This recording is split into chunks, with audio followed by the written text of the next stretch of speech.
కూడదొచ్చిన మీ అందరికీ కూడా నా హృదయపూర్వక వందనాలు తెలియజేస్తున్నాను. ఈ సమయంలో కొద్ది నిమిషాలు దేవుని వాక్యంలో వెళ్దాము. మన జీవితంలో ఎటువంటి మార్గంలోకి వెళ్ళాలో మనకు ఒక్కొక్కసారి తెలియదు. ఏ మార్గాన్ని మనం ఎంచుకోవాలి, ఏ మార్గంలో మనం ప్రయాణం చేయాలనేది ఒక్కొక్కసారి మనకు అర్థం కాకుండా ఉంటుంది. ఎడమ పక్కకి వెళ్ళాలా, కుడి పక్కకి వెళ్ళాలా, వెనక్కి వెళ్ళాలా, ముందుకు వెళ్ళాలా, ఏ మార్గంలో వెళ్ళాలో మనకు తెలియక కొన్నిసార్లు మనం క్లాస్ రోడ్ల దగ్గర ఒక్కొక్కసారి ఆగిపోతా ఉంటాం. ఎందుకంటే ఏ మార్గంలో ప్రయాణం చేయాలనేది మనకి తెలియదు. అలాంటప్పుడు మనుషుల యొక్క సలహా మనం అడిగితే, మనుషుల యొక్క ఆలోచనలు మనం అడిగితే వాళ్ళు ఎలాంటి ఆలోచనలు మనకి ఇస్తూ ఉంటారంటే మనల్ని తప్పుడు మార్గంలో నడిపిస్తూ ఉంటారు. ఒక చెడ్డ మార్గంలో మనల్ని నడిపించేటటువంటి ఆలోచనలు మనుషులు ఇస్తూ ఉంటారు. అలాంటి సమయంలో మనకి ఏ మార్గంలో వెళ్ళాలో అర్థం కాలేనప్పుడు మనం అడగాల్సింది మనుషుల్ని కాదు, కానీ దేవుని మనం అడగాలి. ప్రభు, ఏ మార్గంలో నేను వెళ్ళాలి, ఏ మార్గము సరైనది, ఏ మార్గము నీకు ఇష్టమైనది, ఏ మార్గంలో నేను ప్రయాణం చేస్తే అది నా జీవితానికి మంచిది అని చెప్పి దేవుడిని మనం అడిగినప్పుడు దేవుడు మనకు ఒక మంచి మార్గాన్ని చూపిస్తాడు. ఈ మార్గంలో నడువు అని చెప్పి దేవుడికి చెప్తా ఉంటాడు. ఇప్పుడైతే మనకు ఒకవేళ ఏదైనా మార్గాలు ఎక్కడికైనా వెళ్ళాలనుకోండి, ఏదైనా మార్గం మనకు తెలియకపోతే GPS మనకి ఉన్నాయి, వాటిలో చూసుకుని మనం ఎక్కడికి వెళ్ళాలంటే అక్కడికి వెళ్ళిపోవచ్చు. కానీ ఒకప్పుడైతే మరి ఫోన్లు లేని సమయంలో ఎక్కడికైనా వెళ్ళాలనుకుంటే ఎవరినైనా ఆగి అక్కడ అడగాలి, ఎలా వెళ్ళాలి, పలానా అడ్రస్ ఎక్కడ, ఎలా వెళ్ళాలని చెప్పి అక్కడ ఆగి ఎవరినైనా మనుషుల్ని అడుగుతూ ఉండాలి. కొంతమంది ఎలా ఉంటారంటే ఎవరిని అడగడం వారికి ఇష్టము ఉండదు. ఎవరినైనా అడగాల ఏంటి, నాకు తెలుసు నేను ఎలాగైనా వెళ్ళిపోతానని చెప్పి ఒక పెళ్ళికి వెళ్ళాలనుకుంటే ఎవరిని అడగడం ఇష్టం లేకుండా అలా తిరిగి రోడ్లన్నీ తిరిగి ఆఖరికి భోజనాలు అయిపోయే సమయానికి చేరుకుంటా ఉంటారు. ఎందుకంటే ఆ అడ్రస్ అక్కడే ఉంటుంది. ఎవరో ఒకరిని అడిగితే ముందుగా వారు గమ్యం చేరవచ్చు, కానీ ఎవరిని అడగడం వారికి ఇష్టం ఉండదు. మన జీవిత ప్రయాణంలో ఎటు వెళ్ళాలో మనకి అర్థం కానప్పుడు మనుషుల సలహా మనం అడిగితే వారు తప్పుడు మార్గంలో మనల్ని నడిపిస్తూ ఉంటారు. కానీ దేవుని మనం అడగగలిగినప్పుడు, ఆయన మీద మనం ఆధారపడగలిగినప్పుడు, ప్రభు, ఏ మార్గంలో నడవడం నీ చిత్తము, ఏ మార్గంలో నన్ను నడిపించాలని అనుకుంటున్నానని చెప్పి దేవుని అడిగితే ఆయన మనకంట తన మార్గాన్ని చూపిస్తూ ఉంటాడంట. చూడండి, యెషయా గ్రంథము 30వ అధ్యాయము 21వ వచనం చదువుదాము.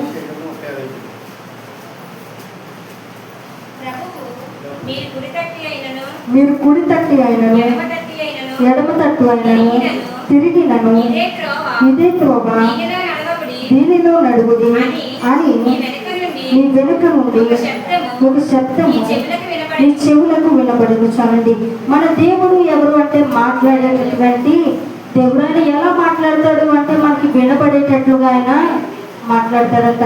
ఏ మార్గంలో నడవాలని ప్రభుని మనం అడిగినప్పుడు, అయ్యా నా జీవితంలో నేను ఏ మార్గంలో నడవాలి, నేను వేసే ప్రతి అడుగులో నువ్వు నాకు తోడై ఉండు, నేను చేసే ప్రతి ఆలోచనలో నాకు నీ సహాయము దయచేయి, నేను చేసే ప్రతి కార్యంలో కూడా నువ్వు నాకు తోడై ఉండి నువ్వే నన్ను నడిపించు, నాకు ఆలోచన చెప్పు అని దేవుని మనం అడగగలిగినట్లయితే దేవుడు అంట ఇదే మార్గము, ఇదే త్రోవ, దీనిలో నడుముడి అని వెనక నుండి ఒక స్వరం, ఒక శబ్దము మన చెవులకు వినపడుతుందంట.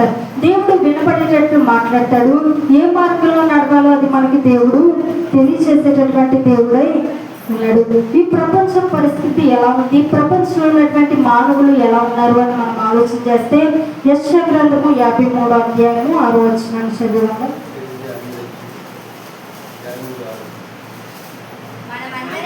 మనమందరము గొర్రెల వలె త్రోవ తప్పిపోతుంది, మనలో ప్రతివాడును తనకిష్టమైన త్రోవకు తొలగిను. చాలండి, ఇక్కడ మనుషులందరూ కూడా తమకి ఇష్టమైనటువంటి త్రోవలకి వారు తొలగిపోతూ ఉన్నారంట. ఒక మార్గంలో వారు లేరు. ఎవరికి ఇష్టమైనటువంటి త్రోవల్లో వారు తొలగిపోతూ వెళ్ళిపోతూ ఉంటే దేవుడు ఈ లోకానికి ఎందుకు వచ్చాడంటే మరి ఎవరికి నచ్చిన త్రోవలను వారు ఎంచుకుని వారి జీవితంలో నష్టపోతున్నటువంటి ప్రజల్ని ఒక సరైన మార్గంలో నడిపించడానికి, ఒక రక్షణ మార్గంలో నడిపించడానికి యేసుక్రీస్తు ప్రభు వారు ఈ లోకానికైనా వచ్చి ఉన్నారు. హల్లెలూయా. మరొక మాట కూడా మనకి వాక్యంలో కనపడుతుంది. యెషయా గ్రంథము 35వ అధ్యాయము 8వ వచనం. అక్కడ దారిగా ఉన్న రాజమార్గము ఏర్పడిను, అది పరిశుద్ధ మార్గం అనబడిను, అది అపవిత్రులు పోగొడిన మార్గము, అది మార్గమున పోవు వారికి ఏర్పరచబడిను. 3 లైనను దానిలో నడుచు త్రోవలు తప్పక ఉందురు. ఇక్కడ 2 మార్గాలు మనకి కనపడతా ఉన్నాయి. మొదటి మార్గము ఏంటి అంటే రాజ్య మార్గము. రాజాది రాజు అయినటువంటి దేవుణ్ణి ఎవరి జీవితంలో అయితే కలిగి ఉంటారో వారిని దేవుడు ఏ మార్గంలో నడిపిస్తాడు అంటే రాజ్య మార్గంలో ఆయన వారిని నడిపిస్తాడు. హల్లెలూయా. దేవుడు రాజాది రాజు కాబట్టి మన జీవితాల్లో దేవుడిని మనం కలిగి ఉంటే ఆయన రాజ్య మార్గంలో నడిపిస్తాడు. ఆయన బిడ్డల్ని ఎన్నడూ కూడా విడిచిపెట్టేటటువంటి దేవుడు కాదు. నువ్వు దేవుని బిడ్డమైనందున దేవుడు నిన్ను రాజ్య మార్గంలో అయినా నడిపిస్తాడు. కానీ వంకర త్రోవల్లోనూ అపవిత్రమైన త్రోవల్లోనూ చెడ్డ త్రోవల్లోనూ ఏ మాత్రము కూడా దేవుడు నిన్ను నడిపించేవాడు కానే కాదు. కాబట్టి దేవుని ఆలోచన మనం అడగాలి. మన త్రోవలు 4 త్రోవలు మనకు కనపడుతూ ఉంటాయి మన జీవితంలో. ఏ త్రోవలో మనకి వెళ్ళాలనేది మనకి తెలియదు. 4 కూడా మంచి త్రోవల్లాగే కనపడుతూ ఉంటాయి. కానీ అది ఏది మంచి త్రోవ, దేంట్లో మనం వెళ్ళాలని ఒక్కొక్కసారి అర్థం కాకుండా ఉన్నప్పుడు దేవుని మీద మనం ఆధారపడాలి. ప్రభు, ఈ త్రోవల్లో నేను ఏ త్రోవలో వెళ్ళాలి, నాకు దారి చూపించు, నాకు మార్గం చూపించాలని దేవుని మీద మనం ఆధారపడగలిగిన వారిగా ఉండాలి. ఇక్కడ 2వ త్రోవ కూడా కనపడతా ఉంది. అదేంటి అంటే పరిశుద్ధ మార్గము. దేవుని మార్గము ఎలాంటిది అంటే పరిశుద్ధమైనటువంటి మార్గమై ఉన్నది. దేవుడితో ఎవరైతే సహవాసం చేస్తారో వారు ఏ మార్గంలో దేవుడు నడిపిస్తాడు అంటే పరిశుద్ధమైనటువంటి మార్గంలో ఆయన నడిపిస్తాడు. రాజ్య మార్గంలో ఆయన నడిపిస్తాడు. దేవుని బిడ్డలుగా ప్రభా, నా జీవితంలో నాకు ఆలోచన చెప్పు, నా ఉద్యోగ విషయంలో నాకు ఆలోచన చెప్పు, నా వివాహ విషయంలో నాకు నువ్వు దారి చూపించు, నా కుటుంబ విషయంలో నాకు దారి చూపించు అని దేవుని మీద మనం ఆధారపడగలిగితే దేవుడు చెప్తా ఉన్నాడు, రాజ్య మార్గంలో నేను నిన్ను నడిపిస్తాను. పరిశుద్ధమైన మార్గంలో, సరైన మార్గంలో, నా రాజ్య మార్గంలో, నా సమయంలో, నా చిత్తంలో నీకు ఏం కావాలో అది నేను నీకు దయచేస్తాను అని చెప్పి దేవుడు మన జీవితాల్లో ఆయన వాగ్దానాన్ని చేస్తా ఉన్నాడు. హల్లెలూయా. కాబట్టి దేవుని మీద మనం ఆధారపడగలం. కొంతమంది అనుకుంటా ఉంటారు, నేను డబ్బు సంపాదించడానికి ఏ మార్గంలో వెళ్ళినా కూడా పర్లేదు, ఏ మార్గం అయితే ఏముంది నాకు మంచి జరగడానికి, నేను డబ్బు సంపాదించుకోవడానికి, నాకు ఉద్యోగం రావడానికి ఏ మార్గంలో అయినా వెళ్ళిపోవచ్చు అని చెప్పి తప్పుడు మార్గంలో వెళ్ళే వాళ్ళు చాలామంది ఉన్నారు. చెడ్డ మార్గాలు నేర్చుకునే వారు చాలామంది ఉన్నారు. కానీ దేవుని మార్గంలో మనం నడవగలగాలి. ప్రభు, ఈ మార్గంలో నన్ను నడిపించాలని దేవుని సహాయాన్ని మనం ఎప్పుడు కూడా కోరుకోగలగాలి. దేవుని మీద ఆధారపడే అనుభవం ప్రతి ఒక్కరు కూడా కలిగి ఉండాలి. ఒక రోజు అంట ఒక యవనస్తురాలు ఒక ఫ్రెండ్ ఇంటికి వెళ్ళిందంట. సాయంకాలం చేసి ఫ్రెండ్ ఇంటికి వెళ్ళిందంట. వెళ్ళిన తర్వాత తండ్రి చెప్పాడంట, అమ్మ చీకటి పడకుండానే నువ్వు తిరిగి ఇంటికి వచ్చేయి, ఒకవేళ చీకటి పడితే మళ్ళీ ఆడపిల్లలు కదా, తిరిగి రావడం చాలా ఇబ్బందిగా ఉంటుంది, కాబట్టి చీకటి పడకుండానే నువ్వు ఇంటికి వచ్చి అని చెప్పేసి తండ్రి చెప్పి పంపించాడంట. సరే వెళ్ళింది. వెళ్ళిన తర్వాత అక్కడ ఫ్రెండ్తో కలిసి మాట్లాడుతూ ఉంటే చాలా సమయము అయిపోయింది. మన ఫ్రెండ్స్తో మనం మాట్లాడుతూ ఉన్నప్పుడు మనకి టైము తెలియదు. అలా మాట్లాడుతూ ఉన్నప్పుడు సమయం అలా ఎక్కువ అయిపోతూ ఉంటుంది. సరే చాలా సమయం అయింది, చీకటి పడింది. చీకటి పడిన తర్వాత అమ్మాయి అంట ఫ్రెండ్ ఇంటి దగ్గర నుంచి బయలుదేరి వస్తూ ఉందంట. వచ్చినప్పుడు చాలా చీకటి పడింది కాబట్టి ఆ అమ్మాయి ఏ మార్గం గుండా అయితే వెళ్ళాలో ఆ మార్గంలో చాలా మంది పురుషులు ఉంటారు, చాలా మంది రౌడీలు ఉంటారు. ఇప్పుడు ఉన్నప్పుడు ఈ అమ్మాయి ప్రార్థన చేసుకుంటూ ఉందంట, ప్రభు, ఈ మార్గము మంచి మార్గము కాదు, ఈ దారిలో నేను వెళ్తే నాకు ప్రమాదం జరుగుతుంది, కాబట్టి ఇలాంటి పరిస్థితుల్లో నన్ను కాపాడడానికి నా పక్కన ఎవరు లేరు, నా సహోదరుడు కానీ లేకపోతే నా తండ్రి కానీ ఎవరు నా పక్కన లేరు, ఒంటరిగా వెళ్తున్నాను, ఈ సమయంలో నేను ఒంటరిగా వెళ్ళడం మంచిది కాదు, కరెక్ట్ కాదు, తప్పే, అయినప్పటికీ కూడా నాకు తప్పట్లేదు అని చెప్పేసి ఒక ప్రార్థన చేసుకుంటూ ఆమె ముందుకి వెళ్తుందంట. ప్రభు, నువ్వే నాకు సహాయం చెయ్యి, ఎలాగైనా నువ్వే నన్ను క్షేమంగా ఇంటికి చేర్చు అని చెప్పేసి తన మనసులో ప్రార్థన చేసుకుంటూ ముందుకు వెళ్తున్నప్పుడు అక్కడ కొంతమంది యవనస్తులు ఉన్నారంట. ఆమె వైపు చూస్తూనే ఉన్నారంట. ఇప్పుడు చూస్తూ ఉన్నప్పుడు ఇంకా భయం పెరిగింది. ఈ అమ్మాయికి ఏం చేయాలో అర్థం కావట్లేదు. అలాంటి పరిస్థితుల్లో గట్టిగా ప్రార్థన చేసుకుంటూ ముందుకు వెళ్తా ఉంది. ఇప్పుడు దూరంగా ఉన్నప్పుడు, కొంత దూరంగా ఉన్నప్పుడు ఆ యవనస్తులు ఆ అమ్మాయిని చూశారు. కానీ దగ్గరికి వచ్చేపోతుంది అంటే ఆ అమ్మాయి వైపు చూడకుండా ఎవరు వాళ్ళు ఏదో మాట్లాడుకుంటూ వారి పనులు వారు నిమగ్నం అయిపోయారంట. ఎందుకు తర్వాత ఇంటికి వెళ్ళిపోయింది. ఇంటికి వెళ్ళిన తర్వాత ఆ ఉదయం మరి న్యూస్ పెట్టి టీవీలో చూస్తూ ఉంటే ఆ మార్గంలో ఆ అమ్మాయి తర్వాత వేరే అమ్మాయి వచ్చింది. ఆ అమ్మాయిని మరి వారు పాడు చేసి చంపినట్లుగా న్యూస్లో చూసారంటే. ఇప్పుడు తండ్రి చూశాడు, చూసిన తర్వాత ఇప్పుడు ఆ తండ్రితో ఆ అమ్మాయి చెప్తా ఉందంట, నాన్న రాత్రి నేను కూడా అదే మార్గంలో వచ్చాను, వాళ్ళు నన్ను కూడా చూశారు, కానీ దూరంగా ఉన్నప్పుడు అయితే నన్ను చూశారు, కానీ దగ్గరికి వెళ్ళే కొద్ది ఇంక వారు నన్ను చూడకుండా వారు ఏదో మాట్లాడుకుంటూ వారి పనులు వారు ఉండిపోయారు అని చెప్పేసి చెప్పిందంట. చెప్పిన తర్వాత ఇప్పుడు తండ్రి పోలీసుల దగ్గరికి వెళ్ళి ఆ వ్యక్తులతో నేను కొంతసేపు వారితో నేను మాట్లాడాలని చెప్పేసి ఆ పోలీసుల యొక్క పర్మిషన్ అడిగి ఆ వ్యక్తుల దగ్గరికి వెళ్ళి మాట్లాడారంట.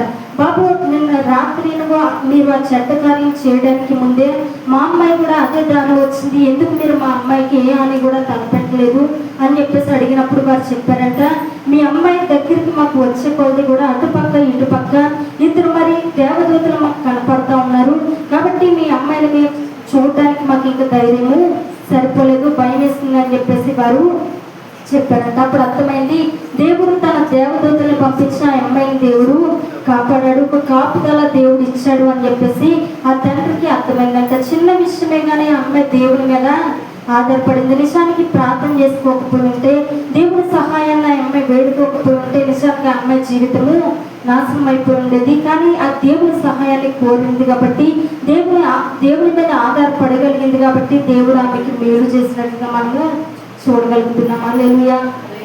కాబట్టి ప్రతి విషయంలో కూడా మనం దేవుడి మీద ఆధారపడగలిగిన వారిగా ఉండాలి. అది చిన్న విషయమైనప్పటికీ పెద్ద విషయమైనప్పటికీ దేవుడి మీద మనము ఆధారపడాలి. మన ఆలోచనలు ఎలా ఉంటాయంటే, పెద్ద కష్టమైతే దేవుడి మీద నేను ఆధారపడతాను, అంతేకాని ఇలాంటి చిన్న చిన్న విషయాలు కూడా దేవుడి మీద నేను ఆధారపడాలి. ఎందుకంటే ఆయన సర్వశక్తిమంతుడు కదా, ఆయన గొప్పవాడు కదా, ఈ ప్రపంచాన్ని ఆయన నిర్వహిస్తూ ఉన్నాడు కదా. మరి అలాంటి గొప్ప దేవునికి చిన్న చిన్న విషయాలు కూడా మనము చెప్పాలా? పెద్దదైతే దేవుని మీద ఆధారపడతాను, కానీ చిన్న విషయాలు అయితే నా మట్టికి నేను ఏదో చేసుకుంటానని చెప్పి మన జ్ఞానం మీద, మన యొక్క శక్తి మీద, మన బలం మీద, మన యొక్క తెలివి మీద మనం ఆధారపడుతూ చాలాసార్లు దేవుని యొక్క ఆశీర్వాదాన్ని మనం పొందలేకపోతా ఉన్నాము. దేవుని మీద ప్రతి విషయానికైనా దేవుని మీద ఆధారపడవచ్చు, చిన్న విషయం అయినప్పటికీ కూడా దేవుని మీద మనము ఆధారపడవచ్చు. ప్రతి విషయంలో కూడా దేవుడి మీద మనం ఆధారపడుతూ ముందుకెళ్ళినప్పుడు దేవుడు మన జీవితంలో గొప్ప కార్యాలు ఆయన చేస్తాడు. హల్లెలూయా. కాబట్టి మన మార్గంలో మొదటిగా మనం చెప్పుకున్నాము, 4 మార్గాలు మనకు కనపడతాయి. ఏ మార్గంలో వెళ్ళాలో మనకు అర్థం కాలేనప్పుడు దేవుని మీద ఆధారపడాలి. దేవుని యొక్క ఆలోచన మనము అడగాలి. ప్రభు, ఇన్ని మార్గాలు నాకు కనపడుతున్నాయి, కానీ ఏ మార్గము సరైనది, దేంట్లో నేను నడవాలని చెప్పి దేవుడి మీద నువ్వు ఆధారపడినప్పుడు దేవుడు ఏ మార్గంలో నడవాలో నీకు తెలియజేస్తాడు. రాజమార్గంలో ఆయన నిన్ను నడిపిస్తాడు. ఏ సమయానికి ఏది అవసరమో అది నీకు దేవుడు దయచేస్తాడు. రెండోదిగా మనం చూసుకున్నట్లయితే, మొదట మనం చూస్తాం 4 మార్గాలు కనపడతాయి, ఏ మార్గంలోకి వెళ్ళాలో మనకి తెలియదు. కానీ రెండోదిగా మనం చూస్తే అసలు మార్గమే కనపడదు. ఏ మార్గం అసలు మన కంటికి కనపడదు. మన జీవితంలో పరిస్థితులు ఎలా ఉంటాయంటే, మనకి మార్గాలు కొన్నిసార్లు కనపడకుండా ఉంటాయి. ఎలా వెళ్ళాలి, ఈ సమస్య నుంచి బయటపడాలంటే ఎలా వెళ్తే నేను బయటపడతాను అనేది మనకు ఒక్కొక్కసారి అర్థం కాకుండా ఉంటుంది. అలాంటి సమయంలో దేవుడి మీద దేవుడు మనకి ఇస్తున్న వాగ్దానం ఏంటంటే, యెషయా గ్రంథము 43వ అధ్యాయము 19వ వచనం చదువుతాము. ఇదిగో నేను ఒక నూతన క్రియ చేయుచున్నాను, ఇప్పుడే అది మొలుచును, మీరు దాన్ని ఆలోచింపరా. నేను అరణ్యములో త్రోవ కలుగు చేయుచున్నాను, ఎడారిలో నదులు పారజేయుచున్నాను. చాలండి.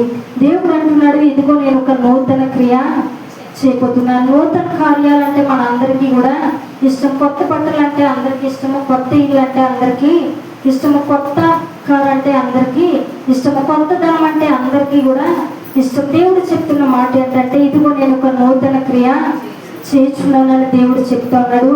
ఏంటి ఆ నూతన క్రియను మనం ఆలోచన చేస్తే, నేను అరణ్యములో త్రోవ కలుగు చేయుచున్నాను. దేవుడు చెప్తా ఉన్నాడు, అరణ్యములో నేను త్రోవని కలుగు చేయుచున్నాను. అరణ్యము ఎలా ఉంటుంది చెప్పండి? అరణ్యంలో మనకి ఏమన్నా కట్టి కనపడతాయా? ఎటు పక్కకి వెళ్ళాలనేది మనకి తెలీదు. అడవి అనేది, అరణ్యం అనేది చాలా భయంకరంగా ఉంటుంది. నిజానికి అరణ్యంలో వెళ్ళే వాళ్ళకి సిగ్నల్స్ కూడా వారికి ఉండదు. చాలా ఒకవేళ ఎలాంటి ప్రమాదం వచ్చినా అక్కడ ఆదుకునేవారు ఎవరు ఉండరు. అలాంటి భయంకరమైనటువంటి పరిస్థితి అరణ్యంలో మనకి కనపడతా ఉంటుంది. కానీ దేవుడు చెప్తా ఉన్నాడు, అరణ్యంలో నేను నదులను పారచేయుచున్నాను, అరణ్యంలో నేను త్రోవని కలుగు చేయుచున్నానని చెప్పి దేవుడు చెప్తున్నట్లుగా మన వాక్యంలో చూడగలుగుతున్నాం. 400 సంవత్సరాలు ఇశ్రాయేలు ప్రజలు ఐగుప్తు దేశంలో బానిసలుగా ఉన్నారు. వారు మగ్గిపోయినట్లుగా మనము చూడగలుగుతున్నాము. బానిసల నుండి ఎంతో కఠినమైనటువంటి శ్రమ వారు పొందుతూ ఉంటే ఒకనాడు యేసు ప్రభువు మరి మోషేతో మరి హోరేబు పర్వతం మీద మోషేతో మాట్లాడి వారిని విడిపించడానికి ఐగుప్తు నుంచి వారిని బయటకు తీసుకుని రావడానికి దేవుడు నాయకుడిగా మోషేని ఏర్పాటు చేసుకున్నట్లుగా మనము చూస్తూ ఉంటాము. ఇప్పుడు ఇశ్రాయేలు ప్రజలు ఆ ఐగుప్తు దేశంలో దేవుడికి పెట్టినటువంటి మొరను విని ఇప్పుడు దేవుడు వారికి ఇస్తున్నటువంటి వాగ్దానము, వారికి ఇస్తున్నటువంటి ఉత్తరం ఏంటంటే నిర్గమకాండము 3వ అధ్యాయము 7-8 వచనాలు చదువుతున్నాము. మరియు యెహోవా ఇట్లనెను, నేను ఐగుప్తులోనున్న నా ప్రజల బాధను నిశ్చయముగా చూచితిని. పనులలో తమను కష్టపెట్టు వారిని బట్టి వారు పెట్టిన మొరను వింటిని. వారి దుఃఖములు నాకు తెలిసి ఉన్నవి కాబట్టి ఐగుప్తీయుల చేతిలో నుండి వారిని విడిపించుటకును ఆ దేశంలో నుండి విశాలమైన మంచి దేశములకు అనగా కానానీయులకు, హిత్తీయులకు, అమోరీయులకు, పెరిజీయులకు, హివ్వీయులకు, యోబుసీయులకు నివాస స్థానమై పాలు తేనెలు ప్రవహించు దేశములకు వారిని నడిపించుటకు దిగి వచ్చి ఉన్నాను. చాలండి. ఇప్పుడు దేవుడు చెప్తా ఉన్నాడు వారి యొక్క శ్రమను, ఐగుప్తీయులు ఇశ్రాయేలుకు పెట్టినటువంటి శ్రమను నేను నిశ్చయంగా చూశాను అని దేవుడు చెప్తున్నాడు.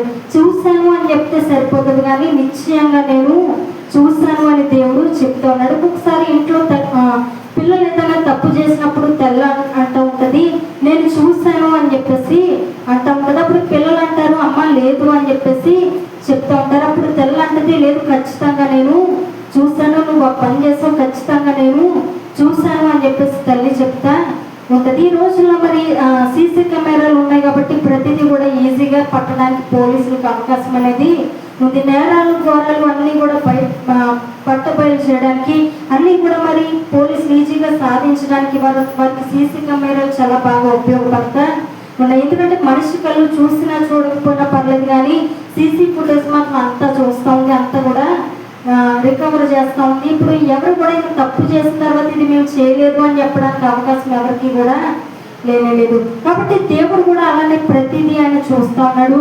దేవుడు ప్రతిదీ కూడా నిశ్చయంగా చూసేటటువంటి దేవుడు. నీ బాధని దేవుడు చూస్తూ ఉన్నాడు, నీ వేదనని దేవుడు చూస్తూ ఉన్నాడు, నీ దుఃఖాన్ని కూడా దేవుడు చూస్తున్నాడు. హల్లెలూయా. ఇశ్రాయేలు ప్రజలతో దేవుడు చెప్తా ఉన్నాడు వారి శ్రమలో వారు పెట్టేటటువంటి మొరను నేను విన్నాను, నిశ్చయముగా నేను చూస్తాను, వారి దుఃఖములు నాకు తెలిసే ఉన్నవి అని చెప్పేసి దేవుడు చెప్తా ఉన్నాడు. మన మొరను దేవుడు వింటున్నాడు, మనల్ని దేవుడు చూస్తున్నాడు, మన దుఃఖాన్ని దేవుడు చూస్తా ఉన్నాడు. ఒక్కొక్కసారి మన బాధను బట్టి మనం ఏడుస్తూ ఉంటే ఎవరు మనల్ని చూడకపోవచ్చు, మన వేదన మన దుఃఖము ఎవరికి తెలియదు. ఒక్కొక్కసారి కన్నీళ్ళు ఎవరికి తెలియకుండా మనం బాధపడుతూ ఉంటాము, ఎవరికి తెలియకుండా మనలో మనం ఏడ్చే సందర్భాలు కూడా చాలాసార్లు ఉంటాయి. కానీ మన వేదన ఎవరికి తెలీదు, మనం కార్చే కన్నీరు ఎవరికి కూడా తెలియదు. కానీ ఒకవేళ నీ పరిస్థితిని బట్టి నువ్వు రహస్యంగా కార్చే ప్రతి కన్నీటిని కూడా దేవుడు చూస్తూ ఉన్నాడు. ప్రతి దానికి కూడా ఆయన సమాధానము ఇస్తాడు. హల్లెలూయా. దేవుడు చెప్తున్నాడు నేను నిశ్చయముగా వారి శ్రమను చూస్తాను, వారు పెట్టే మొరను నేను విన్నాను, వారి దుఃఖము నాకు తెలిసే ఉన్నవని దేవుడు చెప్తా ఉన్నాడు. చూసి ఆయన ఊరుకునేటటువంటి దేవుడు మాత్రము కానీ కాదు. చూస్తాను అయిపోయిందని చెప్పేసి ఆయన ఊరుకోడు కానీ వెంటనే ఆ శ్రమ నుంచి దేవుడు విడుదల ఇస్తాడు. మోషేతో దేవుడు మాట్లాడి మరి మోషేని పంపించిన తర్వాత పరుతో మాట్లాడించి 10 రకాలైనటువంటి సూచక క్రియలు అక్కడ కనపరిచిన తర్వాత మరి 10 రకాలైనటువంటి తెగుళ్ళు 10 రకాల తీర్పులు మరి దేవుడు అక్కడ చూపించి ఆయన యొక్క శక్తిని ఆయన యొక్క మహత్యాన్ని దేవుడు వారికి పరువు ఎదుట కనపరిచిన తర్వాత దేవుడు వారితో చెప్తున్నాడు నువ్వు వారిని బాధపడుతూ ఉన్నావు కదా, మరి దేవుడు సామాన్యమైనటువంటి దేవుడు కాదు, వాళ్ళ దేవుడు అద్భుతాలు చేసేటటువంటి దేవుడు అని చెప్పి తన యొక్క శక్తిని కనపరుచుకున్న తర్వాత ఇశ్రాయేలు ప్రజలను ఐగుప్తు దేశం నుంచి బయటకు తీసుకుని వచ్చినట్టుగా మనం చూస్తూ ఉన్నాము. ఇప్పుడు మనకి బయటకు వచ్చిన తర్వాత ఎలా ఉంది అంటే ఇంక వారు బయటకు వచ్చేసారు. వచ్చిన తర్వాత ఇంక మాకు శ్రమ ఏమి కూడా ఉండదు. ఇంక ఇక్కడ మమ్మల్ని బాధ పెట్టే వాళ్ళు ఎవరు ఉండరు. ఇంక మాకు ఏ శ్రమ కూడా ఉండదు. ఆల్రెడీ మా శ్రమలన్నీ కూడా దాటిపోయి వచ్చాము, ఇంకా మాకు ఎలాంటి శ్రమ ఉండదని చెప్పి చాలా ధైర్యంగా వారు ఉన్నారు. మనకు శ్రమలు వచ్చిన తర్వాత అవి దాటిపోయిన తర్వాత మనం అనుకుంటాము, అమ్మయ్య ఈ శ్రమ నుంచి నేను బయట పడ్డాను, ఇంకే శ్రమ నాకు రాదు అని చెప్పి నమ్మకంతో మనం ముందుకు సాగుతూ ఉన్నప్పుడు ఆ శ్రమ యొక్క ఆనవాళ్ళు మనల్ని వెంటాడుతానే ఉంటుంది. శత్రువులు మనల్ని వెంటాడుతానే ఉంటారు. ఒక్కొక్కసారి అయిపోయింది పోయిందనే శ్రమ మరొకసారి మన జీవితంలోకి రావచ్చు. ఇప్పుడు ఏ శ్రమ ఉండదు అని చెప్పి ఇశ్రాయేలు ప్రజలు అనుకుంటా ఉంటే వారికి జరిగిన పరిస్థితి ఏంటంటే 14వ అధ్యాయము నిర్గమకాండము 10వ వచనాన్ని చదువుదాము. ఫరో సమీపించుచుండగా ఇశ్రాయేలీయులు కన్నులెత్తి ఐగుప్తీయులు తమ వెనుక వచ్చుట చూచి మిక్కిలి భయపడి యెహోవాకు మొరపెట్టిరి. చాలండి. ఇప్పుడు ఇశ్రాయేలు ప్రజలు అంతా బయటకు వచ్చారు. బయటకు వచ్చినప్పటికీ కూడా ఐగుప్తీయులు వారి వెంటన తరుముతో వస్తున్నారట. ఫరో యొక్క సైన్యము ఇశ్రాయేలు తరుముత వస్తున్నారంటే ఇంక మాకు శ్రమలు ఏమీ లేదని చెప్పి అనుకుంటా ఉంటే అపవాది శత్రువు వారిని తరుముకుంటూ మళ్ళా శ్రమ వారి వెంట వస్తూనే ఉంది. ఇప్పుడు దేవుడి వాక్యం సెలవిస్తుంది, మన శత్రువు అంట అపవాది అంట మనల్ని వెతుకుతూ తిరుగుతూ ఉంటాడంట. మీ విరోధి అయిన అపవాది గర్జించు సింహం వలె ఎవరిని మింగుతున్నా అని చెప్పి వెతుకుతూ తిరుగుతూ ఉన్నాడంట. అపవాదికి నిద్రపోడు, వారికి నిద్ర పట్టదు, వాడు నిద్రపోడు, ఎవరిని కూడా నిద్రపోనివ్వడు. ఇప్పుడు దేవుడు కునుకగా నిద్రపోక ఆయన మనల్ని కాపాడుతూ ఉన్నాడు. ఇప్పుడు దేవుడు కునుకగా నిద్రపోక కాపాడుతూ ఉంటే అపవాది కూడా కునుకకుండా నిద్రపోకుండా అంట మనల్ని వెంటాడుతూ ఉంటుందంట. ఎప్పుడు మనల్ని ప్రతి జీవితంలో వెనక్కి లాగాలి, ఎప్పుడు విశ్వాసంలో వీరిని బలహీనులుగా చేయాలి, ఎప్పుడు నాతో పాటు నరకంలోకి వారిని నా వెంట తోడుకుని వెళ్ళాలని చెప్పి అపవాది కూడా నిద్రపోకుండానే తిరుగుతూ ఉన్నాడంట. అయితే ఇప్పుడు 11వ వచనం ఒకసారి చదివాము. అంతటా వారు మోషేతో ఐగుప్తులో సమాధులు లేవని ఈ అరణ్యములో చచ్చుటకు మమ్మును రప్పించితివా, మమ్మును ఐగుప్తులో నుండి బయటికి రప్పించి మమ్మును ఎట్లు చేయలేదా, మా జోలికి రావద్దు, ఐగుప్తీయులకు దాసుల మగుదమని ఐగుప్తులో మేము నీతో చెప్పిన మాట ఇదే కదా, మేము ఈ అరణ్యమందు చచ్చుట కంటే ఐగుప్తీయులకు దాసుల మగుటే మేలని చెప్పిరి. చాలండి.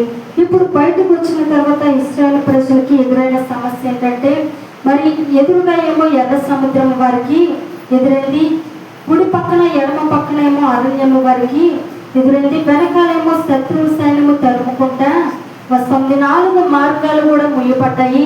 అలాంటి పరిస్థితుల్లో ఇశ్రాయేలు ప్రజలు అనుకుంటున్నారు, ఇటు పక్క కుడి పక్కన ఎడమ పక్కన ఏమో అరణ్యము ఉంది, ఇప్పుడు వెళ్తే ఎర్ర సముద్రంలోకి మేము వెళ్ళి దాంట్లో మునిగిపోవాలి, ఒకవేళ వెనకాలకి మేము వెళ్తే వెనకాల శత్రువు సైన్యము ఉంది, వారి చేతిలోకి మేము వెళ్ళి చనిపోవాలి, వారికి మేము అప్పగించుకోవాలని చెప్పేసి వారు అనుకుంటా ఉన్నారు. ఎందుకంటే అన్ని మార్గాలు 4 మార్గాలు కూడా ముయ్యబడ్డాయి.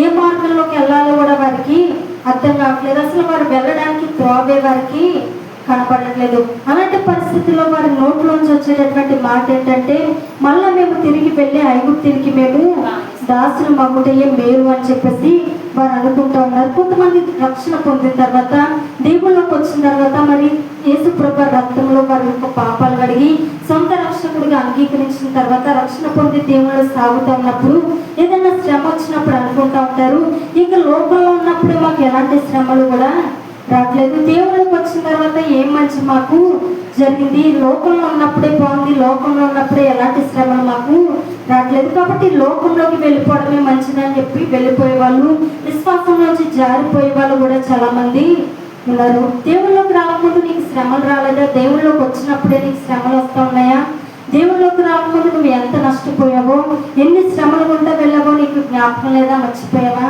చాలా మంది అవిశ్వాసపు మాటలు మాట్లాడుతూ ఉంటారు, చాలా మంది విశ్వాసంలో బలహీనులు అయిపోతా ఉంటారు. దేవుళ్ళ మీద ఇంత నమ్మకంగా సాగుతున్నామే, ఇంత ప్రార్థన జీవితం కలిగి ఉన్నామే, మాకెందుకు ఈ శ్రమలు వస్తున్నాయి, లోకంలోకి వెళ్ళిపోతేనే బాగుంటుంది, లోకంలో ఉన్న వాళ్ళందరూ కూడా చాలా బాగున్నారు కదా అని చెప్పి వెనక్కి వెళ్ళే వాళ్ళు చాలా మంది ఉన్నారు. ఇప్పుడు ఇశ్రాయేలు ప్రజలు కూడా అలాగే అనుకుంటున్నారు, ఇక మేము ఇక్కడ చచ్చుట కంటే మళ్ళా తిరిగి మేము ఐగుప్తుకి వెళ్ళిపోవడం మంచిది, వారికి మేము దాసులై ఉండడం మంచిది, అదే మేలు అని చెప్పేసి వారు చెప్పుకుంటా ఉన్నారు. నిజానికి ఐగుప్తు దేశం నుంచి వారిని విడిపించి బయటికి తీసుకుని వచ్చినటువంటి దేవుడు మరి ఎర్ర సముద్రంలో ముంచివేస్తారా చెప్పండి? ముంచివేయడానికి దేవుడు వారిని నడిపించాడా? దేవుడు ఇంతవరకు కార్యం చేసిన దేవుడు ఇక ముందు కార్యము చేయడా?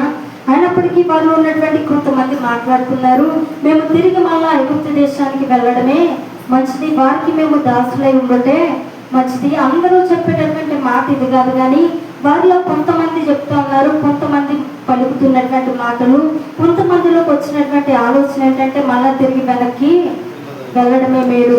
సంఘంలో 2-3 ఉంటారు సంఘాన్ని చెడగొట్టేవారు, మరి సేవకులకి సంఘానికి విరోధంగా మాట్లాడేవారు కొంతమంది ఉంటారు, కానీ వారు చెడిపోతూ ఉంటారు, అందరినీ చెడగొడతా ఉంటారు.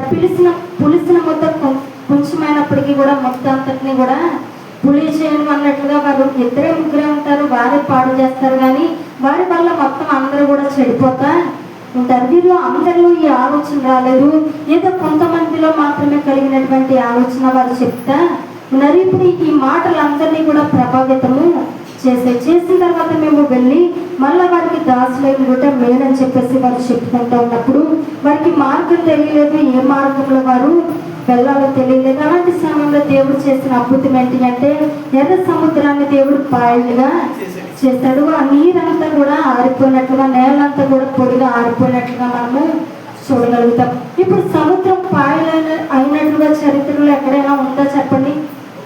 నీళ్ళు ఎప్పుడైనా గోడలుగా నిలిచినట్లుగా మనం ఎప్పుడైనా చూడగలమా? అసలు నీళ్ళు ఎప్పుడు కూడా పాయలము, ఎప్పుడు కూడా అది గోడల కింద నిలవు. నేలంతా కూడా ఎంత చక్కగా ఆరిపోయిందంటే మరి చాలా చక్కగా అందరూ కూడా నడిచి వెళ్ళడానికి వీలు పడేటట్లుగా నేలంతా కూడా ఆరిపోయిందంట. వర్షం వచ్చిన తర్వాత నేల ఎలా అవుతుంది? మొత్తం అంతా కూడా ఒక 2 రోజులు వర్షం కురిస్తే నేలంతా కూడా మట్టి నాశ పడుతూ ఉంటుంది, తర్వాత అంతా కూడా మరి చాలా చిరాకుగా ఉంటూ ఉంటుంది. అలాంటి దాంట్లో అడుగేస్తే అడుగు కూడా పాదం కూడా దిగిపోయేటట్లుగా ఉంటుంది. కానీ ఇక్కడ నేల ఎలా అయిందంటే మొత్తం అంతా కూడా ఆరిపోయిందంట. నీళ్ళన్నీ కూడా 2 పక్కల గోడల వలె నిలిచిపోయి నేలంతా కూడా ఆరిపోయింది. అందులో చక్కగా అందరూ కూడా నడిచి వెళ్ళడానికి వీలు పడినట్లుగా ఉంది. పెద్ద వాళ్ళు వెళ్ళారు, ముసలి వాళ్ళు వెళ్ళారు, అలాగే యవ్వనస్తులు వెళ్ళారు, స్త్రీలు వెళ్ళారు, పురుషులు వెళ్ళారు, బలవంతులు వెళ్ళారు, బలహీనులు కూడా నడిచి వెళ్ళారంట. ప్రతి ఒక్కరిని కూడా దేవుడు క్షేమంగా మరి ఆ ఎర్ర సముద్రాన్ని పాయలు చేసి నడిపించినట్లుగా మనం వాక్యంలో చూడగలుగుతా ఉన్నాం. దేవుడు చెప్తా ఉన్నాడు, వారికి దేవుడు చెప్పిన మాట ఏంటంటే నేను చేయు కార్యములను మీరు ఊరగా నిలిచి చూడండి. చాలా మంది అవిశ్వాస మాటలు మాట్లాడుతూ ఉంటాము, నీకు ఈ శ్రమ వచ్చిందంటే దీంట్లోనే నేను మునిగిపోతానేమో, ఇంకా ఇంతేనేమో నా జీవితం అని చెప్పి చాలా మంది బలహీన పడిపోతా ఉంటారు. కానీ దేవుడు చెప్తున్న మాట ఏంటంటే నేను చేసే కార్యాలను మీరు ఊరగా నిలిచుండి చూడండి, దేవుడి కొరకు కనిపెట్టండి, దేవుడు కార్యం చేస్తాడు, దాని కొరకు మనం ఎదురు చూసేవారుగా ఉండాలి. చూసినప్పుడు దేవుడు మన జీవితంలో గొప్ప కార్యాలు ఆయన చేస్తాడు. ఒకసారి 16 వచ్చిన చూడగా, నీవు నీ కర్రను ఎత్తి ఆ సముద్రము వైపు నీ చేయి చాచి దాన్ని పాయలుగా చేయము, అప్పుడు ఇశ్రాయేలు సముద్రం మధ్యలో ఆరిన నేల మీద నడిచిపోదురుచానండి. సముద్రం అంతా కూడా ఆరిన తర్వాత అందరూ కూడా నడిచి వెళ్ళిపోయారంట. మార్గమే లేనప్పుడు దేవుడు అక్కడ ఇశ్రాయేల్ ప్రజల కొరకు దేవుడు మార్గాన్ని ఏర్పాటు చేశాడు. హల్లెలూయా. 2018 సంవత్సరంలో అంట మరి ఒక రోజున జరిగినటువంటి సంఘటన ఏంటి అంటే మరి ఫుట్బాల్ టీం ఒక రోజున మరి వారు ఫుట్బాల్ ఆడడానికి వెళ్ళినప్పుడు 14 మంది వెళ్ళారంట. వెళ్ళిన తర్వాత వారు ఒక గృహ వారి కంటికి కనిపించిన తర్వాత వారు దిగి వారి సైకిల్ అన్ని కూడా పెట్టి చిన్న పిల్లలు, యవనస్తులు, ఒక 10-11 సంవత్సరాలు ఉన్నటువంటి పిల్లలు ఇప్పుడు ఒక గృహ వారికి కనిపించిన తర్వాతే అదేంటో చూడాలని చెప్పేసి అందరూ కూడా దాంట్లోకి నడుచుకుని వెళ్ళారంట. అందరూ కూడా చాలా కిలోమీటర్లు దాటి లోపలికి వెళ్ళిపోయారు. వెళ్ళిన తర్వాత జలప్రలయం వచ్చింది. ఇప్పుడు జలప్రలయం వచ్చిన తర్వాత నేల అంతా కూడా మునిగిపోయిందంట. ఆ గృహ అంతా కూడా నీటితోటి నింపబడిందంట. ఇప్పుడు నీటితోటి నింపబడిన తర్వాత వారికి మార్గము తెలియట్లేదు, ఎలా బయటికి రావాలి అనేది వారికి అర్థం కావట్లేదు, అందరూ కూడా దాంట్లోనే మునిగిపోయి ఉన్నారు. ఇప్పుడు అలాంటి సమయంలో తల్లిదండ్రులు చాలా బాధపడుతూ ఉన్నారు. ఏంటి మా పిల్లలు ఇంకా ఇంటికి రాలేదు, వాళ్ళ నుంచి ఎలాంటి సమాచారం కూడా మాకు రాలేదంటే ఏదో యోగ సమాచారం తెలుస్తూ ఉంటుంది కదా, మరి ఎలా ఉన్నారు ఎక్కడ ఉన్నారని చెప్పి ఏదో సమాచారం మాకు అందాలి, ఏమీ అందలేదు, మా పిల్లలు ఇంకా రాలేదని చెప్పి తల్లిదండ్రులు చాలా బాధపడుతూ ఉన్నారు, చాలా టెన్షన్ పడుతూ ఉన్నారు. అయినప్పటికీ కూడా వారు రాలేదు, వారికి మార్గం తెలియట్లేదు ఎలా రావాలో. ఇప్పుడు కొంతమంది సైనికులు అంతా వచ్చి వారిని కాపాడారంట. వారి ప్రాణాలు తెగించి మరి ఈత వచ్చిన వారు, ఈదడం వచ్చిన వారు వచ్చి మరి వారిని కాపాడి బయటికి తీసుకుని వచ్చారంట.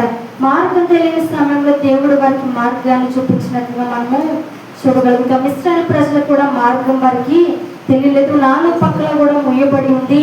ఏ త్రోవలో వెళ్ళాలో ఏ మార్గంలో వెళ్ళాలో వారికి తెలియలేదు. కానీ దేవుడు అద్భుత రీతిగా మరి వారికి త్రోవని ఏర్పాటు చేసి ఒక్క డెక్కైనా కూడా విడిచిపెట్టబడకుండా అందరినీ కూడా దేవుడు కాపాడాడు. ఏదో బలవంతుల్ని కాపాడదాంలే, బలహీనుల్ని చంపేద్దాంలే, యవనస్తుల్ని కాపాడదాంలే, ముసలివారిని ఈ ఎర్ర సముద్రంలో ముంచి చంపేద్దాంలే అని చెప్పి దేవుడు అనుకోలేదు. కానీ మోషే చెప్పినట్లుగా ఒక డెక్కైనా విడిచిపెట్టబడకుండా, ఒక్కరు కూడా విడిచిపెట్టబడకుండా అందరినీ కూడా దేవుడు కాపాడినట్లుగా అరణ్యంలో దేవుడు త్రోవని ఏర్పాటు చేసినట్లుగా మనం వాక్యంలో చూడగలుగుతాం. మన జీవితంలో కూడా ఎలాంటి పరిస్థితులు ఉంటాం మనం వెళ్ళినప్పటికీ, ఒకవేళ మన సమస్యల్లో మనకి మార్గాలు తెలియకపోవచ్చు, ఈ సమస్య నుంచి నేను ఎలా బయటపడాలి, ఈ సమస్యను నేను ఎలా జయించాలని చెప్పి మనకు అర్థం కాకపోవచ్చు.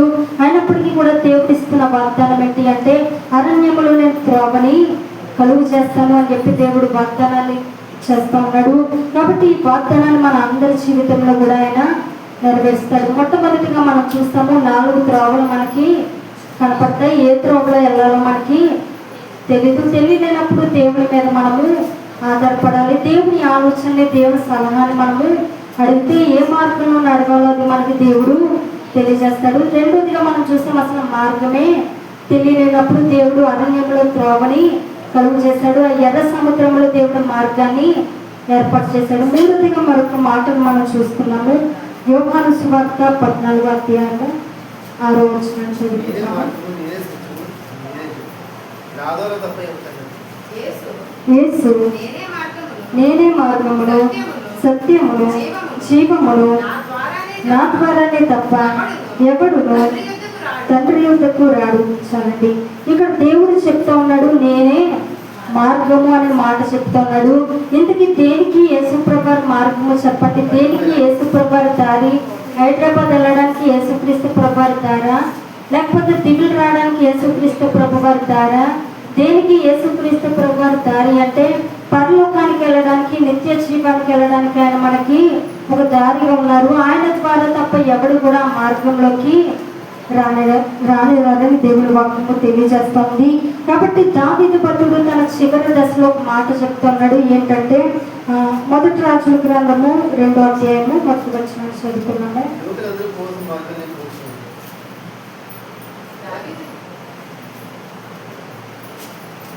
మొదటి రాజుల గ్రంథము 2వ అధ్యాయము 1వ వచనం, లోకులందరూ పోవలసిన మార్గమున నేను పోచున్నాను, కాబట్టి నీవు ధైర్యము తెచ్చుకొని నిబ్బరము కలిగి చాలండి.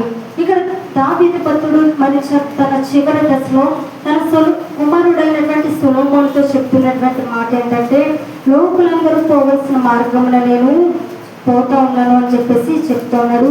దావీదు రాజు ఉన్నాడు, అయినప్పటికీ కూడా తన ప్రాణాన్ని తీయాలని చెప్పి చూసిన వారు ఎంతో మంది ఉన్నట్లుగా మన వాక్యంలో గమనించగలుగుతాము. ఫిలిస్తీన్లు అతన్ని చంపాలని చూశారు. తన శత్రువులైనటువంటి అమ్మోనీయులు కూడా మరి దావీదు ప్రాణాన్ని తీయాలని చూశారు. ఇప్పుడు తన ఇంట్లో తన సొంత మామైనటువంటి సౌలు కూడా మరి దావీదు యొక్క ప్రాణాన్ని తీయాలని చెప్పి చూశాడు. తర్వాత తన సొంత కుమారుడైనటువంటి అబ్షాలోము కూడా దావీదు యొక్క ప్రాణాన్ని తీయాలని చెప్పేసి చూశాడు. ఇంతమంది అతని యొక్క ప్రాణాలు తీయాలని చూస్తూ ఉంటే దేవుడు మరి వృద్ధాప్యం వచ్చేంత వరకు కూడా దావీదుని కాపాడాడు. కాపాడిన తర్వాత ఇప్పుడు చివరి దశలోకి దావీదు వచ్చిన తర్వాత తను చెప్తున్నటువంటి మాట ఏంటంటే, లోకులందరూ పోవలసిన మార్గంలో నేను పోషిస్తున్నాను అనే మాట తన కుమారుడికి దావీదు చెప్తున్నట్టుగా మనము చూడగలుగుతా ఉన్నాం. ఈ రోజు మనం ఎన్ని ప్రయాణాలు చేస్తూ ఉంటాము? చాలా ప్రయాణాలు చేస్తూ ఉంటాము. గాల్లో ప్రయాణాలు చేస్తూ ఉంటారు, రోడ్డు మీద ప్రయాణాలు చేస్తూ ఉంటారు, ట్రైన్లో ప్రయాణాలు చేస్తూ ఉంటారు, బస్సు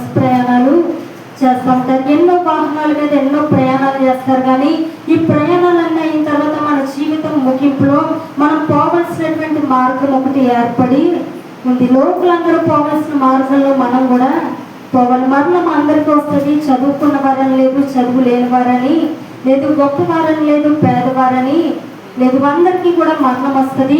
అందరూ కూడా మరి తమ చివరి దశకు వచ్చిన తర్వాత దేవుడు ఒక్కొక్కరికి ఒక్కొక్క ఆయుష్ ఇస్తాడు. ఎవరు పిలుపుని అందుకున్న తర్వాత వారు వెళ్ళిపోవాలి. దేవుడు ఇచ్చిన సమయము పూర్తయిన తర్వాత, ఎవరి ఆయుష్ గడిచిన తర్వాత దేవుడు ఎవరికి పిలుపునిస్తే వారు దేవుని లోకంలోకి వెళ్ళిపోవాలి. అందరికీ కూడా మరి మరణం అనేది వస్తుంది. అయితే మనం ఏ మార్గంలో వెళ్ళాలంటే ఎన్నో మార్గాల్లో ప్రయాణాలు చేస్తాము. తర్వాత మనం వెళ్ళవలసిన మార్గం ఏంటంటే మరి పరలోకానికి, నిత్య రాజ్యానికి మనము వెళ్ళాలి. దానికి మార్గము ఎవరు అంటే యేసుక్రీస్తు ప్రభు వారు దానికి మార్గమై ఉన్నారు. నేనే మార్గము, నేనే సత్యము, నేనే జీవము, నా ద్వారా తప్ప ఎవరు తండ్రి యుద్ధకి రారు అని వాక్యము సెలవిస్తోంది.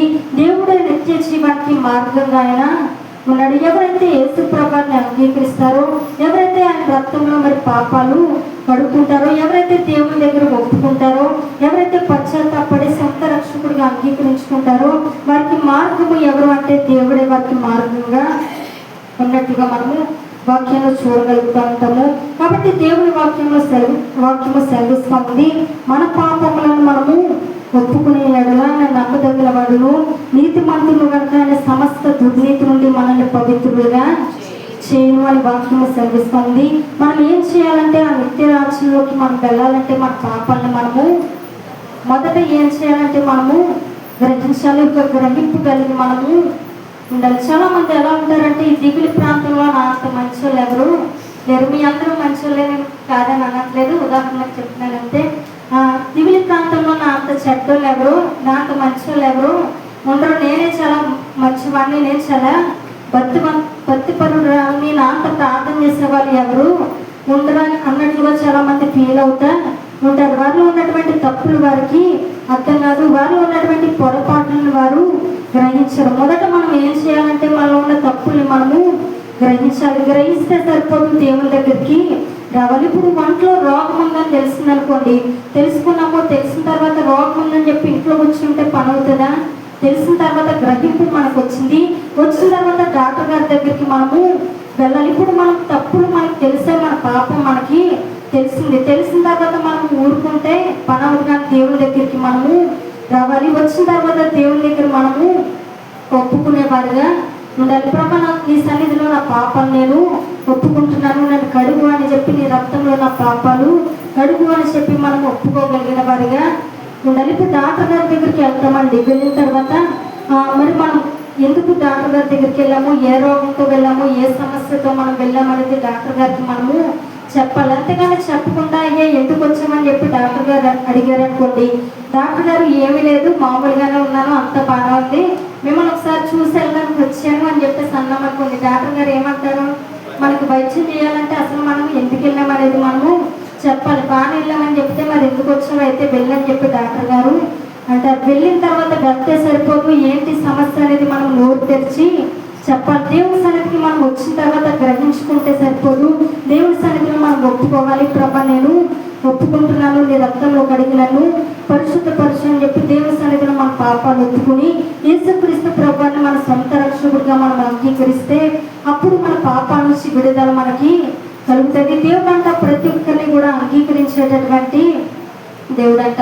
ఎవరిని కూడా ఆయన తృణీకరించడు, ఎవరిని కూడా దేవుడు త్రోసివేడు. నువ్వు దేవుని దగ్గరికి వస్తే అందరినీ కూడా దేవుడు తృణీకరిస్తాడు. అప్పుడే నేను దేవుడు చేర్చుకునేటటువంటి దేవుడు అన్నాడు. కాబట్టి ఈ రాత్రికాల సమయంలో దేవుడు మార్గాల గురించి మనతో మాట్లాడాడు. ఏ మార్గంలో వెళ్ళాలో మనకి తెలియకపోతే దేవుని మీద మనము ఆధారపడగలాలి. ప్రభా నాకు ఏ మార్గంలో వెళ్ళాలని నాకు బోధించు, నీ సహాయం నాకు దయచేసి, నీ ఆలోచన నాకు ఇవి, నా కుటుంబాన్ని నేను ఎలా కట్టుకోవాలో నాకు ఆలోచన చెప్పు, నా ఉద్యోగ విషయంలో నేను ఎలా వెళ్ళాలో నాకు ఆలోచన ఇప్పుడు, నా వివాహ విషయంలో నేను ఏం చేయాలో నాకు ఆలోచన ఇప్పుడు, నా పిల్లల విషయంలో నేను ఎలా చక్క పెట్టుకోవాలో నాకు ఆలోచన ఇప్పుడు అని చెప్పి దేవుని అడిగితే అంటే ఆయన పరిశుద్ధ మార్గంలో, ఆయన రాజ మార్గంలో నీకు ఏది కావాలని దేవుడు నీకు అనుగ్రహిస్తాడు. నువ్వు ఏ మార్గంలో వెళ్ళాలో దేవుడు నీకు తెలియజేస్తాడు. రెండోదిగా మనం చూసుకున్నాము, ఏమని చెప్పుకున్నాము, రెండోదిగా మనకు మార్గమే తెలియలేనప్పుడు దేవుడు అరణ్యంలో మన కొరకు మార్గాన్ని ఏర్పాటు చేస్తాడు. మూడోదిగా నేనే మార్గము, నేనే సత్యము, నేనే జీవము అని దేవుడు చెప్తున్నాడు. ఆ నిత్య రాజ్యానికి వెళ్ళాలంటే మన పాపాలు మనము ఒప్పుకోవాలని, రక్తంలో కడగబడితేనే మనకి పాప క్షమాపణ. రక్తంలో కడగబడకుండా క్షమాపణ ఎవరికి కూడా రాదు. కాబట్టి ఆ రక్తంలో మన పాపాలు కడుక్కోవాలి. యేసుక్రీస్తు ప్రభువుని మన సొంత రక్షకుడుగా మనం అంగీకరిస్తే ఆ నిత్య రాజ్యంలోకి మనము వెళ్తాము. దేవుడి కొద్ది మాటలను దీవించిన గాక. అందరూ లేచి నిలబడి ప్రార్థన చేసుకుంటాం.